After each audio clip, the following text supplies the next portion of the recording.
వాక్యమైన దేవా, వాక్యం ద్వారా సూటిగా నాతో మాట్లాడమని, ఉదక స్నానం చేయించమని, సిలువ చేయడం అందు కొంచెం మరుగు చేసి మీ దాసుడిగా నన్ను వాడుకోనేసిన మనుషులంతా.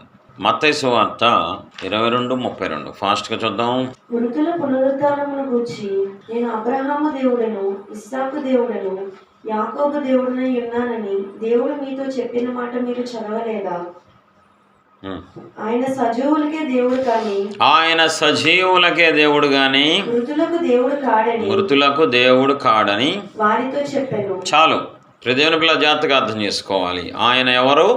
సజీవులకే దేవుడు కానీ మృతులకు దేవుడు కాదు. మన దేవుడు ఎవరు?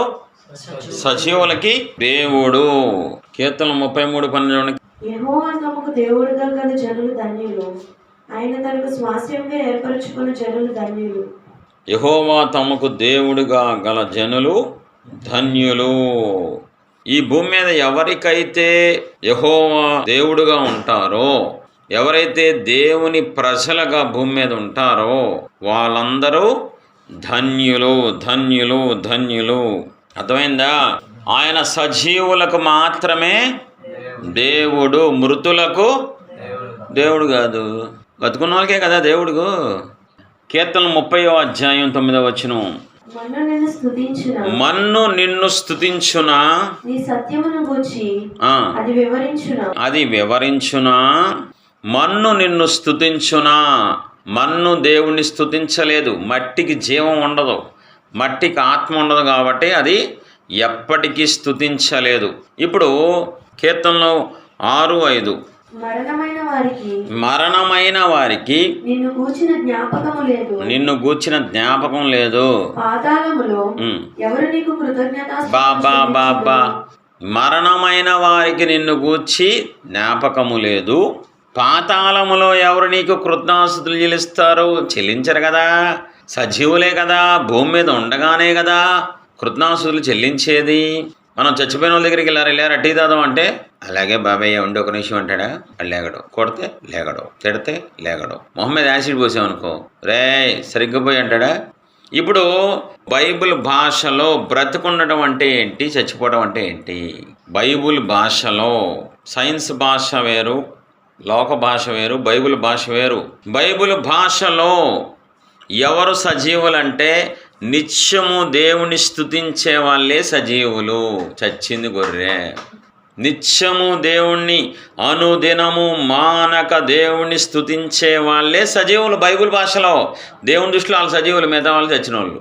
ఇప్పుడు చూడండి, ఆయన ఏమంటున్నారు? బైబిల్ ఏం రాయించారు? నేను సజీవులకే దేవుణ్ణి కానీ మృతులకు నేను దేవుణ్ణి కాదు, కాదు, కాదు.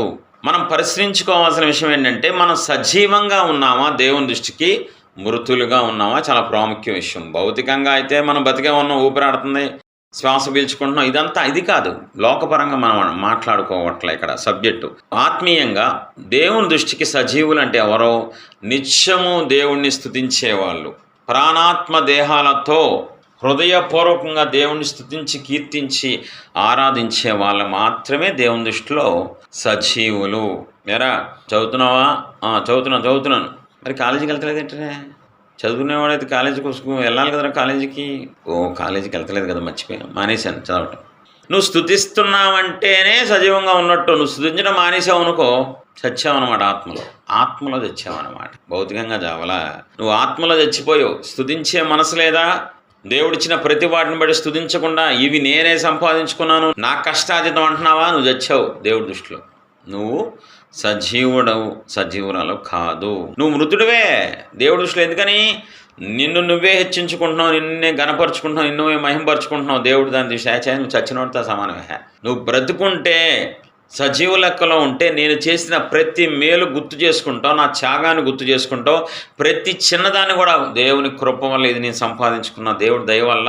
దేవుడు ఆదాము అవ్వ ఫస్ట్ టైం కూడినప్పుడు, సంసారం చేసినప్పుడు, కయ్యూను పుట్టినప్పుడు అవ్వ అంటది, యెహోవా దయ వలన నేను ఒక మనుష్యుని సంపాదించుకున్నాను. ఈరోజు నీకు ఆధిక్యత అయినా, ఆనందమైనా, ఆర్భాటమైనా, ఆయుష్ అయినా, ఏదైనా దేవుడిస్తే వచ్చింది. నీకు నువ్వుగా సంపాదించుకుంది ఏమీ లేదు. ఈ సెన్స్లో ఎంతమంది ఉంటున్నారు? ఉద్యోగానికి వెళ్ళాలన్నా దేవుడి కృప ఉండాలి. నీకు శక్తి సామర్థ్యాలు దేవుడిస్తేనే మనం ఆయన వలన చెలిస్తున్నాం, మనం ఆయన వల్ల ఉనికిని కలిగి ఉన్నాం. మనం ఆయన యందు బ్రతుకుచున్నాము. ఒక సెకండ్ మన జీవితంలో ముందుకెళ్తుందంటే కృప. మనం ఊపిరి పీల్చుకుంటున్నామంటే దేవుని కృప. దేవుడు మన యందు కృప కలిగి ఉన్నారు కాబట్టే ఇంకా బ్రతుకున్నాం. కాబట్టి నువ్వు స్తుతించాలంటే 24 గంటలు ఎంత స్తుతించినా తక్కువే. అంతగా ఆయన స్తుతులకు పాత్రుడు, ఆయన ఆరాధనకి యోగ్యులు. కీర్తనలో ఉంటుంది, సూర్యోదయం మొదలుకొని సూర్యాస్తమయం వరకు స్తుతునందదగిన వాడు ఆయన. ఎందుకని నీకు ఎప్పుడు మేలు చేస్తూనే ఉంటారు, చేశారు, చేస్తున్నారు, చేయబోతున్నారు. ఆయన ఎప్పుడు మనకి కృప ద్వారా చేస్తూనే ఉంటారు. ఇప్పటివరకు ఎన్నో చేశారు. సజీవ లెక్కలో ఉన్నామంటే, బ్రతుకున్నామంటే, ఆయన సన్నిధిలో ఉన్నామంటే, ఆయన సహవాసం చేస్తున్నామంటే, పరిచయం చేస్తున్నామంటే కృప. అది ప్రతి సెకండ్ నువ్వు గుర్తిస్తున్నావా? ప్రతి విషయాన్ని బట్టి మనసులో దేవుని స్తుతిస్తున్నావా? నీ క్రియల ద్వారానే స్తుతి చెల్లించేస్తున్నావా? అది చాలా ప్రాముఖ్యమైన విషయం. ఇప్పుడు ప్రియ దేవుని పిల్లరా, నాకు ఎక్కువ ఏం కనబడతలేదు. నేను దేవునికి చెప్తున్నాను, ఎవరికి దేవుని స్తుతించే మనసు లేదు. నేను రెవరెండ్ ఎందుకు వచ్చింది? నేను కాబట్టి. ఎందుకు వస్తున్నాయి బిరుదులు? ఎందుకు వస్తున్నాయి దాసులుగా ఉండవలసిన వాళ్ళు? ఎందుకు యజమానులు అంటే స్తుతించడం మానేసి ముందు గ్రహించడం మానేశారు, పక్కెళ్ళిపోయారు. క్రైస్తవ్యం అంతా నా కష్టార్జితం, ఇది నేను, నా కుటుంబం, నా పిల్లలు, నేను ఉద్యోగం చేస్తున్నాను, నేను సంపాదించాను, నా శక్తి, నా సామర్థ్యం, నా జ్ఞానం, ఇది ఎక్కువైపోయింది. కాబట్టి దేవుని దృష్టిలో వాళ్ళు చచ్చిన వాళ్ళతో సమానం. దేవుని దృష్టిలో ఎవరు బ్రతుకున్న వాళ్ళంటే ప్రతిదీ దేవుడే ఇచ్చారు, ఇస్తున్నారు, ఇవ్వబోతున్నారు అని 24 గంటలు ఆ సెన్స్లో ఎవరు ఉంటారో వాళ్ళు మాత్రమే దేవుని దృష్టిలో సజీవులు. సజీవులు ఖాళీగా ఉండరు, దేవుని స్తుతిస్తూ ఉంటారు. ఉద్యోగం చేస్తున్నా, పని చేస్తున్నా, నువ్వు డ్రైవింగ్ చేస్తున్నా దేవుని స్తుతిస్తావు. మీ మనస్సు ఖాళీగా ఉంటుంది కాబట్టి చేతులు పనిచేస్తూ ఉండొచ్చు, కానీ మనస్సుతో నువ్వు దేవుణ్ణి స్తుతిస్తూ ఆత్మతోనూ సత్యంతోనూ స్తుతిస్తావు, ఆరాధిస్తావు. కాబట్టి ప్రియ దేవుని పిల్లారా, ఆయన సజీవులకే దేవుడు, ఆయన మృతులకు దేవుడు కాదు. ఇప్పుడు సజీవులకి దేవుడు అంటే ఏమర్థమైంది? ఎవరైతే దేవుణ్ణి దివారాత్రులు స్తుతిస్తూ ఉంటారో, పొద్దున్న లేచిన నుంచి రాత్రి దాకా, కృప ప్రభా, మీ కృప వల్ల ఇలా ఉన్నా, మీ దయ వల్ల, మీ కనికరం వల్ల, మీ ప్రేమ ఎంత గొప్పది ప్రభా, మీకు స్తోత్రం, మీరు ఇచ్చిన వాటిని బట్టి స్తోత్రం, స్తుతి, ఆరాధన అని ఎవరైతే 24 గంటలు అదే మనసుతో ఉంటారో వాళ్ళు మాత్రమే సజీవులు. వాళ్ళకి ఆయన ఎలా ఉంటారంట? దేవుడుగా ఉంటారంట. యెహోవా తమకు దేవుడుగా గల జనులు ధన్యులు. 2 బెస్ట్ ఎగ్జాంపుల్ మీ ముందు పెట్టి మీకు వాసన 2 ఇచ్చేసి నేను ముగించేస్తాను. ఒకసారి దానియేలు గ్రంథం చూద్దాం. దానియేలు 6:10. ఇటు శాసనము సంతకము చేయబడినని దానియేలు తెలుసుకునినను అతడు తన ఇంటికి వెళ్ళి యథాప్రకారముగా అనుదినము మారు మోకాల్లోని తన ఇంటి పైగది కిటికీలు యెరూషలేము తట్టుకు తెరవబడి ఉండగా తన దేవునికి ప్రార్థన చేయుచు ఆయనను స్తుతించుచు వచ్చాను. ఎట్టి శాసనం ప్రియ దేవుని జాగ్రత్తగా అర్థం చేసుకోవాలి. సిచ్యువేషన్లోకి మనం వెళ్ళాలి. నీకు చిన్న శ్రమ వస్తేనే, జ్వరం వస్తే ఆరాధనకు మానేస్తావు, మనసు బాగోకపోతే ఆరాధన మానేస్తావు. చాలా దారుణంగా ఉంటుందండి. చాలా చిన్న చిన్న సిల్లీ కారణాలతో దేవుని మహాసన్నిధికి రాకుండా వంకలు పెట్టుకునే నీలాంటి దరిద్రులు సజీవులుగా దేవుడి దృష్టిలో మృతులే. దానియేలుకి ఎలాంటి పరిస్థితి వచ్చిందంటే, ఒరే దానియేలుని ఎలాగోలా ఇరికించాలి రాజుగారి దగ్గర అనుకున్నారు. శత్రువులు ఇరికించి పారేశారు. ఒక సంతకం ఒకటి వచ్చేసింది, Mudra, government order, GO pass అయింది. ఈ రోజు మొదలుకొని కొన్ని రోజుల వరకు ఎవ్వరూ ఏ దేవతకి కానీ దేవుడికి కానీ ప్రార్థించకూడదు. ఆల్రెడీ పాస్ అయిపోయింది, జీవో వచ్చింది. అరే అంతెందుకండి బాబు, మీకు అర్థం కావట్లేదు. కొన్ని రాష్ట్రాల్లో యేసుప్రభు దేవుడు అంటే అరెస్ట్ చేస్తాను, యేసుప్రభు దేవుడు అంటే చంపేస్తా అంటే చాలామంది మాకు దేవుడు కాదని చెప్పి సిగ్గు లేకుండా ప్రాణాలు కాపాడుకున్నారు దేవుని చంపేసి. కాబట్టి దానియేలుకి ఒక పరిస్థితి వచ్చింది, ఒక విషమ పరిస్థితి, ఒక దారుణమైన పొజిషన్లోకి వచ్చాడు. ఏంటి? ఇప్పుడు ఇతడు గనక ప్రార్థన చేస్తే తీసుకెళ్ళి సింహాల బోను, కుక్కల బోను కాదు, నక్కల బోను కాదు, సింహాల బోన్లు వేసేస్తారు, అంటే చచ్చిపోతాడు. ఇట్టి శాసనము వచ్చిన తర్వాత కూడా ఏ మాత్రం భయపడకుండా, ఏ మాత్రం సొనగకుండా, ఏం దేవుడు అయ్యా బాబు, నువ్వు ఇలాంటి శాసనం తీసుకొచ్చావు, నువ్వు అసలు దేవుడివేనా? ఇదేంటి, నేను చేతన భక్తి ఏమైంది, నా ప్రార్థన ఏమైంది, నాకు ఎక్సెంప్షన్ అవ్వచ్చు కదా రాజుగారు, దానియేలుకి తప్ప ఇది అందరికీ వర్తిస్తని పెట్టించచ్చు కదా నువ్వు అని సొనగల గొనగల నీలాగా ఆయాసపడలా. చిన్నదానికి ఆయాసపడతావు, దేవుడి మీద చిన్నదానికి ప్రశ్నిస్తావు, సొనుగుతావు, చొక్కా పట్టుకుంటావు. నువ్వు మృతుడు దేవుడి దృష్టిలో, అది గుర్తుపెట్టుకో. నువ్వేదో ఊహించేసుకుంటున్నావు. సాతానుగా నిన్ను బాగా ఊహల పలకలో తీసుకెళ్తున్నాడు. నువ్వు ఎప్పుడు తెచ్చావు, ఎప్పుడైతే దేవుణ్ణి వేలెత్తి చూపించావో, ఎప్పుడైతే దేవుణ్ణి ప్రశ్నించావో, ఎప్పుడైతే ఎప్పుడైతే సృష్టికర్తని నిలదీసావో నాకెందుకు చేయట్లేదు అని, అప్పుడే నువ్వు దేవుడి దృష్టిలో చచ్చిపోయావు. దానియేలు బెస్ట్ ఎగ్జాంపుల్ అండి. దానియేలు దేవుని యందు అచంచలమైన విశ్వాసంతో, ప్రేమతో, కృతజ్ఞతతో ఏమీ జరగనట్టు వెళ్ళిపోయి ముమ్మారు ఎలాగైతే రోజు చేసుకుంటాడో, ఆర్డర్ పాస్ అయిన తర్వాత, శత్రువులు ఉన్న తర్వాత కూడా ఏం చేస్తున్నాడంట? దేవుణ్ణి స్తుతిస్తున్నాడు. చదవల వచనం. దేవునికి ప్రార్థన చేయొచ్చు ఆయనను స్తుతించుచు వచ్చి. ఏది తీసుకెళ్ళి 5 నిమిషాలు వేసేస్తారు సింహాల బోనికి. దేవా మీకు స్తోత్రం, నాకు ఈరోజు ఆయుష్ ఇచ్చారు, ఆరోగ్యం ఇచ్చారు, ఉద్యోగం ఇచ్చింది మీరే ప్రభు అని దానియేలు రోజు స్తుతించినట్లే ఆ రోజు కూడా స్తుతించాడంట. 16వ వచనం. అంతటా రాజు ఆజ్ఞయ్యగా బంట్రోతులు దానియేలును పట్టుకుని పోయి సింహముల గుహలో పడద్రోసిరి. ఓరు బాబోయ్, ఇదేట్రా బాబు, సింహాల బోనికి వేస్తారు, చేస్తా అని చెప్పాలా, బెదిరించలా, వేస్తారు సింహాల బోనికి. ఎప్పుడైతే స్తుతించాడో దేవుణ్ణి, అప్పుడేం జరిగింది? సింహాల బోన్లో వేసేసారు. ఇక్కడండి పాయింట్. ఇప్పుడు మెయిన్ సబ్జెక్ట్ ఇక్కడే వస్తుంది. మూలవాక్యం ఏంటి? ఆయన ఎవరికి దేవుడు? సజీవులకి దేవుడు. ఎవరికి దేవుడు కాదు? ఇప్పుడు సజీవులకి దేవుడు ఆయన. సజీవులు అంటే ఎవరు? బైబిల్ ప్రకారం నిత్యము స్తుతించే, నిత్యము, అప్పుడప్పుడు కాదు, నిత్యము. ఇప్పుడు నిత్యము దాని స్తుతించడం లేదా? ముమ్మారు స్తుతించేవాడా కాదా? ఇప్పుడు ఎవరు? దానియేలు ఎవరు? సజీవుడా మృతుడా? దేవుడి దృష్టిలో సజీవుడు. ఇప్పుడు సజీవులకి ఆయన ఎవరు? దేవుడు అంటే ఎవరు? సర్వాధికారి. దేవుడు అంటే ఎవరు? సర్వశక్తిమంతుడు, సర్వం మీద అధికారం ఉన్న దేవుడు.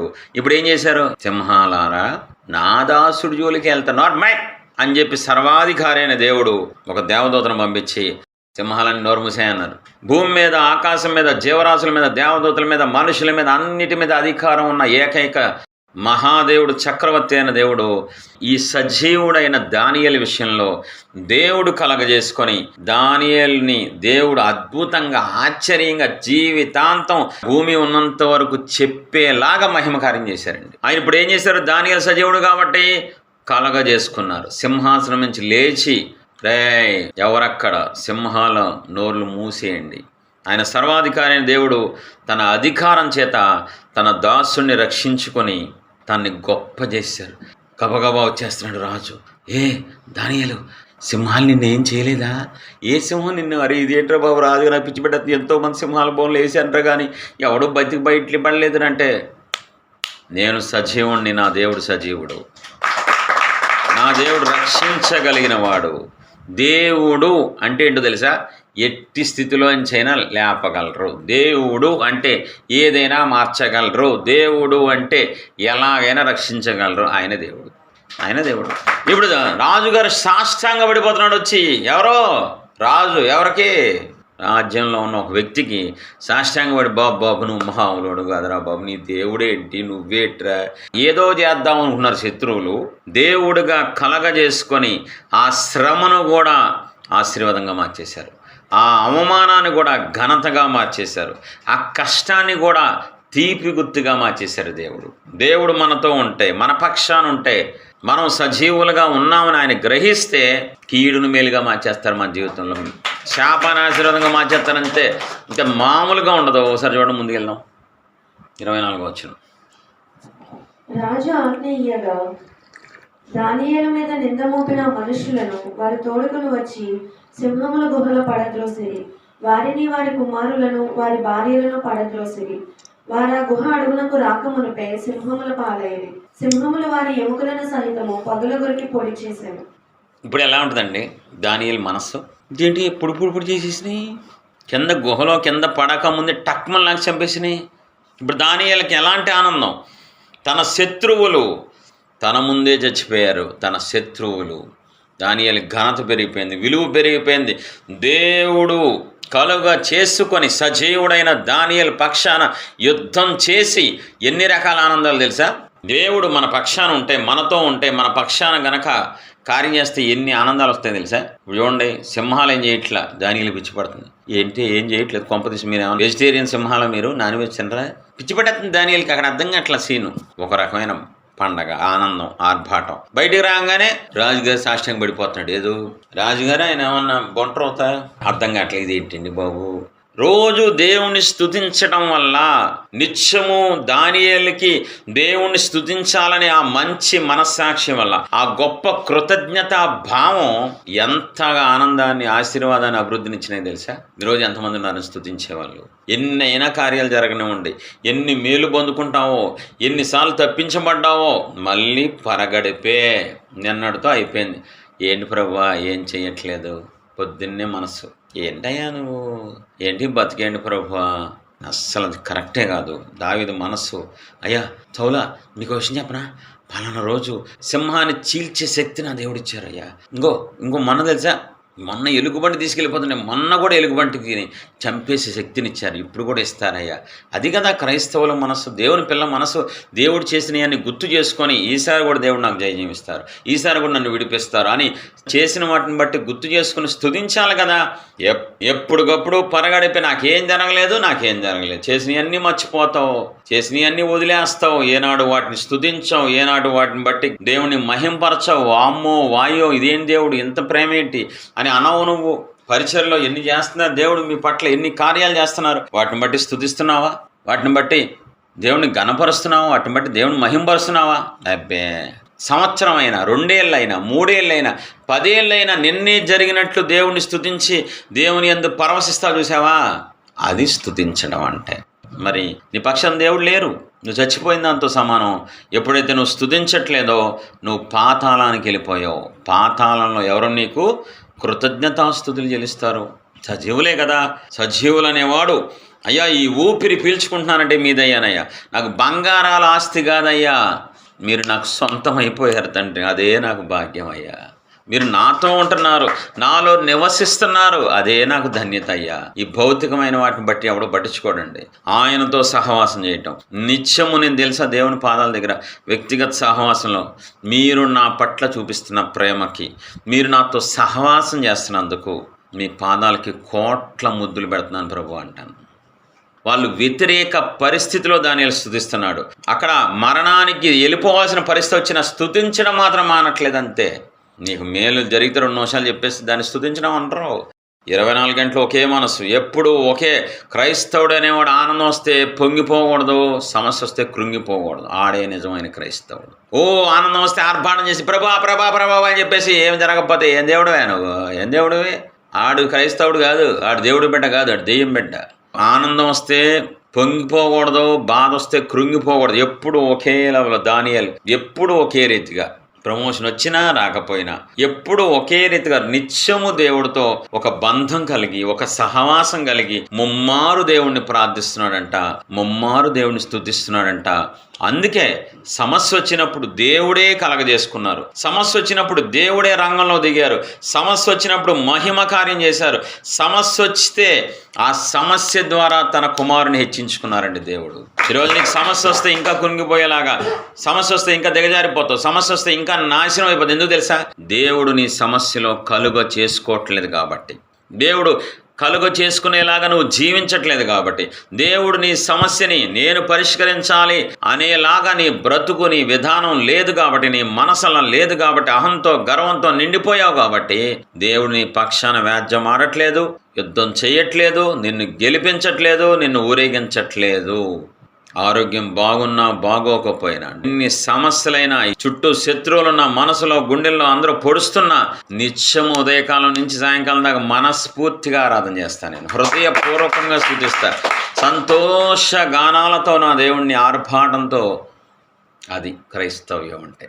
ఒక ఎగ్జాంపుల్ చూపించి ముగిస్తాను తొందరగా. అపోస్తులు 16:22.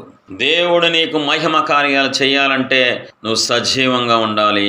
సజీవంగా ఉండటం అంటే నిత్యము స్తుతిస్తూ ఉండాలి.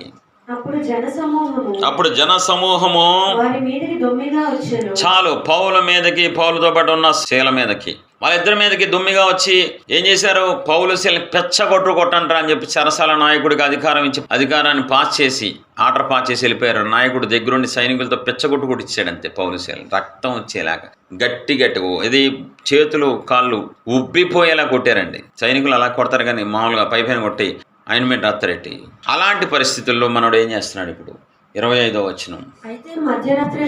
అయితే ఎప్పుడు చేతుల్లో సంఖ్యలు ఉన్నాయి, మానసిక క్షోభ, తీసుకెళ్లి తప్పు చేయకుండా జైల్లో వేశారు, కొట్టారు, శరీరానికి నొప్పి తగులుతుంది, మనసుకి బాధ కలుగుతుంది. అటువంటి పరిస్థితుల్లో ఏం చేస్తున్నాడు? మధ్యరాత్రి వేళ పౌలును శీలయు దేవునికి ప్రార్థించుచు కీర్తనలు పాడుతున్నారు, అంటే స్తుతిస్తున్నారు. ఆ టైంలో అర్ధరాత్రి పూట దేవుణ్ణి స్తుతిస్తున్నారు, హృదయపూర్వకంగా స్తుతిస్తున్నారు. వాళ్ళు వ్యతిరేక పరిస్థితిలో స్తుతిస్తున్నారు. నిజంగా స్తుతించేవాడు ఎప్పుడు స్తుతిస్తాడు? దేవుణ్ణి నిజంగా ప్రేమించేవాడు ఏదో కలిగిన తర్వాత స్తుతించడం, కలగకపోతే ఆపేయటం ఉండదండి. నిజంగా దేవుణ్ణి ప్రేమించేవాడు, నిజంగా దేవుణ్ణి హత్తుకున్నవాడు, నిజంగా ఆ వ్యక్తి ఎప్పుడు స్తుతిస్తాడు? ఏమున్నా లేకపోయినా స్తుతిస్తాడండి. వాడు నిజమైన క్రైస్తవుడు. ఇప్పుడు చూడండి, పౌలు గురించి మనం ఆలోచిద్దాం. పౌలుకి జరిగినట్లు నీకు జరిగితే, చిన్నదేదైనా నిందొస్తేనే నేను దేవుడి కోసం నిలబడ్డాను, దేవుడి కోసం పరిచయం చేస్తున్నాను, నాకేంటి బాధలేంటి, అప్పులేంటి, చచ్చిపోతారంతే దేవుడి చేతిలో. పెద్ద పెద్ద శ్రమలు వచ్చిన వాళ్ళు ఒక మాట మాట్లాడాలి. 10 మంది పిల్లలు చచ్చిపోతే ఒక మాట మాట్లాడాలి. దేవుడిని స్తుతించేస్తున్నాడంట యోగు. 10 మంది పిల్లలు చచ్చిపోతే దేవానికి స్తోత్రం, నేను ఒక తల్లిగర్భంలో దిగంబరగా వచ్చాను, మళ్ళీ వెళ్ళిపోతాను అంతే, మధ్యలో ఇచ్చారు ప్రభావ వచ్చినాయి పోయినా అని అరే స్తుతిస్తున్నారంటండి. ఈరోజు చిన్న దానికి ఆయాసపడుతున్నావు, చిన్న దానికి దేవుడిని ప్రశ్నిస్తున్నావు, దేవుడిని చొక్కబెట్టి నిలదీస్తున్నావు. నిన్ను దేవుడు ఎందుకు పట్టించుకుంటాడు? నిన్ను ఎప్పుడో వదిలేశారు దేవుడు. నిన్ను ఎందుకు పట్టించుకుంటారు? ఆయన సజీవులకు మాత్రమే దేవుడు. స్తుతించే వాళ్ళకి, కృతజ్ఞత కలిగిన వాళ్ళే స్తుతిస్తారు. నాకు గవర్నమెంట్ ఉద్యోగం ఇస్తే స్తుతిస్తాను, నీకు ఇవ్వవద్దు, నువ్వు అసలు స్తుతించవద్దు. నీకు ఎందుకు ఇవ్వాలి? ఇప్పుడు ఏం పిచ్చితనం అండి, నాకు అర్థం కాదు. బైబిల్ని ఎదురుగుండా ఉంది, బైబిల్ని చేతిలో ఉంది. భక్తులు వ్యతిరేక పరిస్థితుల్లో స్తుతించారు. ఈరోజు ఎవరికి ఉంది ఆ మనస్సు? స్తుతించే మనసు ఎవరికి ఉంది? రోజు రోజుకి తగ్గిపోతుంది. రోజు రోజుకి అహంతో, గర్వంతో నేనే సంపాదించుకుని ఇదంతా అని చెప్పి రెచ్చిపోయి వాళ్ళు స్తుతించుకుంటున్నారు, వాళ్ళు గనపరుచుకొని మహింపరుచుకొని సజీవ లెక్కలో ఉన్న వాళ్ళు కాస్త ఈరోజు మృతులుగా మారిపోయారండి, పాతాళానికి వెళ్ళిపోయారు. అందుకనే కృతజ్ఞతలు చెల్లించట్లా. ఆత్మీయంగా, భౌతికంగా ఏదున్నా అది దేవుని కృప ద్వారా మనకు వస్తున్నాయే తప్ప మన కష్టాన్ని బట్టో మన నీతిని బట్టో రావట్లేదండి. ఇప్పుడు పౌలు వ్యతిరేక పరిస్థితుల్లో స్తుతించాడు. అతనికి అలవాటు రోజు స్తుతించటం, అది నిత్యము చేసే పని. ఇప్పుడు ఎక్కడున్నాడు? జైల్లో ఉన్నాడు, రోజు స్తుతిస్తాడు. జైల్లో ఉన్నాడు, ప్లేస్ మార్తే అయితే ముందు మనసు ఉంది కదా మనకి అని స్తుతించడం మొదలుపెట్టాడు. ఆర్భాటంగా, ఆనందంతో కీర్తనలు పాడుతున్నాడు, గానాలు చేస్తున్నాడు, స్తుతిస్తున్నాడు, గణపరుస్తున్నాడు. ఇంకా దేవుడు మౌనంగా ఉండలేకపోయారు అంతే. పరలోకంలో ఉన్న దేవుడు, ఇంకా సింహాసనం మీద ఉన్న దేవుడు లేచి, నా బిడ్డకి ఆపద వచ్చింది, నా బిడ్డను తీసుకెళ్ళి అన్యాయంగా జైల్లో వేశారు, శ్రమ వచ్చింది, నేనే కలగజేసుకుంటానని చెప్పి దేవునిగా అక్కడి నుంచే ఒక ఆర్డర్ పాస్ చేసి భూకంపం తీసుకొచ్చారంతే. జైల్లో మొత్తం ఖైదీల బంధకాలను ఊడిపోయిన అంతే మహిమ ద్వారా. అద్భుతం. ఏం జరుగుతుంది? ఈ రోజుల్లో జరిగింది చూసుకో ఒకసారి. లోపల నీకేదో జరిగింది, నాకేం తెలియట్లేదు, జరిగిందే వాళ్ళకి భౌతికంగా కనబడుతుంది. అక్కడ మహిమ కార్యం అందరూ చూసేలాగా, అందరికీ తెలిసేలాగా ఫిజికల్గా కనబడుతుంది. భౌతికంగా మహిమ కార్యం వాళ్ళు ఆశ్చర్యచకితులైపోతుంది. వీళ్ళు పాడితే మా బంధకాలు ఎందుకు ఊడిపోయినాయి? ఎమ్మడే చెరసాల నాయకుడు భయపడిపోయి చచ్చిపోదాం అనుకుంటున్నాడు. బాబోయ్ నాకు ఉద్యోగం పోద్దురని. చచ్చిపోద్దా నువ్వు ఆగానంగానే వెంటనే చెరసాల నాయకుడు అప్పుడు దాకా కొట్టినోడు, తిట్టినోడు, ఏలెత్తి చూపించినోడు మోకాలేసేస్తున్నాడు. దైవజనుడా, నువ్వు గొప్పోడవయ్యా, నువ్వు మామూలు వ్యక్తివి కాదయ్యా, నువ్వు మహా గొప్ప వ్యక్తివయ్యా. రక్షణ పొందాలంటే నేను, నా కుటుంబం ఏం చేయాలి? శత్రువుని ఒక్క దెబ్బతో మిత్రువుగా మార్చి పారేశారంతే. వ్యతిరేకంగా ఉన్నవాడిని దేవుడు ఇటువైపు తిప్పేసి అంతే కాళ్ళు పట్టుకునేలా చేశారు నా దేవుడు అండి. 31 నుంచి చూద్దాం. అందుకు వారు, ప్రభువైన యేసునందు విశ్వాసం ఉంచుము, అప్పుడు నీవును నీ ఇంటి వారును రక్షణ పొందుదురని చెప్పి అతనికి అతని ఇంటనున్న వారికి అందరికి దేవుని వాక్యం బోధించింది. రాత్రి ఆ గడియలోనే అతడు వారిని తీసుకుని వచ్చి వారి గాయములు కడిగెను. చెరసాల నాయకుడు గాయములు కడగడం ఏంటండి బాబు? ఎక్స్పీరియన్స్ భలే ఉంటుంది కదా. చెరసాల నాయకుడు వచ్చేసి బాబు నేను, నా కుటుంబం అంతా మీకు విశ్వాసులు అయిపోతాం. నాకా నిన్న రాత్రి ఏదో అన్నాం, ఇప్పుడు ఎందుకు అయ్యాయి అన్నీ అంటే అరిసావు, ఇప్పుడు దయచేసి క్షమించేయండి. ఏలేదు చూపించావు, ఇంకెప్పుడు జీవితంలో చూపించాం. ఇలా కట్టుకునే ఉంటాం మేము, మా కుటుంబం, మీ విశ్వాసులు, మీరు మా ఆత్మీయత అండి. ప్రతి నెల మా ఇంటికి వచ్చి భోజనం చేయాలి. మీరు ఎలా ఉంటుంది ఆనందం, ఎలా ఉంటుంది ఆధిక్యత? అది అనుభవిస్తే తెలుస్తుంది. మీకేం తెలుస్తుందండి అనుభవాలు? ఆయన సజీవులకు మాత్రమే దేవుడుగా ఉంటే ధన్యకరమైన జీవితం ఇస్తారు. దేవుడుగా నీ పక్షాన ఆయన ఉంటే మహిమ కార్యాలు చేస్తారు. దేవుడుగా ఆయన నీకు తోడుగా ఉంటే నువ్వు ఎక్కడ కాలు పెడితే ఎక్కడ ఆశీర్వాదం, ఎక్కడ చేయబడితే అక్కడ ఆనందం. దయచేసి చెప్తున్నా, మీరు కూడా సజీవులుగా మారండి. ఏదో ఇస్తేనే తప్పండి. ప్రాణం ఇచ్చారు నీ కోసం ఆయన, ఇంకేం ఇవ్వాలి? ఎందుకంటే భౌతికమైన వాటి కోసం చూసుకుంటారు. నువ్వు బ్రతకడానికి ఆయన కారణమయ్యారు. నీకు బదులుగా సిలువలో మరణించారు. నీకోసం రక్తం ధారపోసారండి. ఇంకా అది చాలా స్తుతించడానికి, జీవితాంతం కీర్తించడానికి, ఘనపరచడానికి ఆ త్యాగం చాలదా? చెడిపోయిన నిన్ను, భ్రష్టత్వంలో ఉన్న నిన్ను ప్రేమతో పిలుచుకొని నా బిడ్డ అని ఆయన సన్నిధిలో ఆయన ముఖం ఎదుట నీ ముఖాన్ని చూసుకుంటున్న ఆ ప్రేమ చాలదా నువ్వు స్తుతించడానికి? ఇంకేం కావాలి నీకు? నాకు అర్థం కాదు. పెంట కోసం ఎందుకండి పరిగెడతావు? ఉద్యోగాలు, బిజినెస్లు ఇవన్నీ ఏ మూలకు వస్తాయండి? ఆయన ప్రేమ ముందు, ఆయన త్యాగం ముందు. స్తుతించడానికి ఏదైనా కార్యం జరగాల, స్తుతించడానికి ఏదైనా నీకు అద్భుతం జరగాల. 100 కోట్లు వస్తేనే స్తుతిస్తావా? బిల్డింగ్ ఇస్తేనే స్తుతిస్తావా? అది నిజంగా స్తుతి అండి?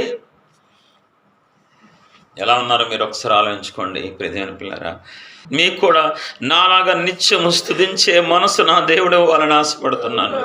ఆయన త్యాగాన్ని గుర్తు చేసుకొని గంటలు కన్నీళ్ళతో స్తుతించే మనసు మీకు రావాలని ఆశపడుతున్నాను. ఏదో పొందుకున్న తర్వాత, ఏదో వచ్చిన తర్వాత అది స్తుతి కాదండి. అది కూడా 3 రోజులే స్తుతిస్తావు, ఆ తర్వాత మళ్ళీ మానేస్తావు నువ్వు. అలా కాకుండా ఆయన ఎవరో గుర్తించి, ఆయన నీకేమవుతారో గుర్తించి, ఆయన నీకేం చేశారో గుర్తించినప్పుడు జీవితంలో ఇంకేం అడగవు నువ్వు. ఏం అడగలేమండి. చాలు ప్రభా, నాకు చాలిన దేవుడు తండ్రి, నాకు చాలిన దేవుడు అయ్యా అని హృదయపూర్వకంగా స్తుతిస్తామండి. ఎలా ఉన్నావు? మృతుడుగా ఉన్నావా? సజీవంగా ఉన్నావా? ఒకసారి ఆలోచించుకోండి. చాలా వేదనగా ఉందండి. నా దేవుళ్ళో ఉంటూ, దేవుడిచ్చినవన్నీ అనుభవిస్తూ ఇంకాను దేవుడిని ఆయాసపడుతూ, సొనుగుతూ, గొనుగుతూ ఉంటే ఎప్పుడు స్తుతిస్తావు? ఎప్పుడు నీకు దేవుడిగా మారతారు ఆయన? ఎప్పుడు నీ పక్షాన్ని యుద్ధం చేస్తారు? ఎప్పుడు మహిమ కార్యాలు దోస్తావు? నాకేం అర్థం కావట్లా.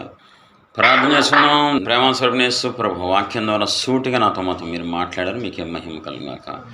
వాక్యానుసారంగా జీవించే కృప మాకు అనుగ్రహించమని ప్రతి ఒక్కరికి స్తుతించే మనసు అండి. నిత్యము దివారాత్రుల్లో జీవితాంతం స్తుతించే మనసు అండి తండ్రి. ప్రభు, అప్పుడే మీరు వాళ్ళకి దేవుడుగా ఉంటారు తండ్రి. అప్పుడే మీరు వాళ్ళ పక్షాన్ని యుద్ధం చేస్తారు తండ్రి. సహాయం చేయమనేసిన మనుషులం తండ్రి.